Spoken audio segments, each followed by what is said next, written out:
hypno-punk here, and as you can see, I'm on this beautiful high suspension bridge. An interesting story, when I came to Canada about 10 years ago, I went to BC, I went to Vancouver, and I went to this special place. It's called the Treetop Suspension Bridge, and it had these suspended bridges about 100 feet in the air, and I paid all this money, me and my girlfriend at the time, to walk on it, and she made herself through, and she went from one side of the bridge to the other, and everything was hunky-dory.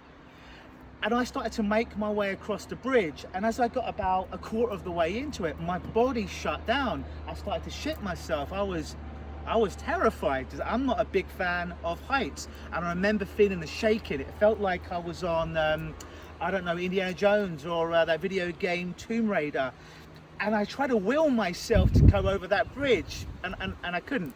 And on that day that I failed, and I felt really bad about that quite some time, because I've never been a particularly good fan of heights. But here I am today, and I'm going for a hike here where I am somewhere in the middle of Ontario, and I found this beautiful path, this caves and this suspension bridge, and I wasn't sure I was going to make it over.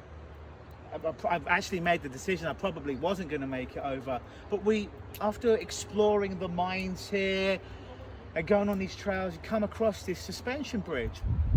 And as I looked across, I realized now was the time to go forward. I realized that now was the time to leave stuff in the past. I realized now was the time to keep moving forward. Because you see, oftentimes when we're scared, we're pausing, we're looking around everywhere behind us for the big scary monster. To the right, are we gonna fall? To the left, are we gonna falter?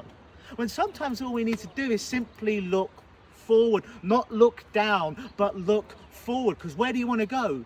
You're gonna go where you look. An interesting story is they teach NASCAR drivers, Formula One drivers, that if your car hits turbulence, it hits a tail spin, then look where you want to go. If you look at a wall, you're going to drive that car into the wall and you're going to total yourself. So you want to look at the clear path to where you're going, because your unconscious mind will grab hold of that steering wheel and allow you to keep going forward, to keep being safe.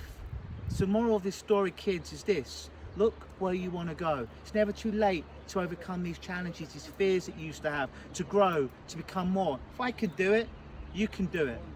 Always believe.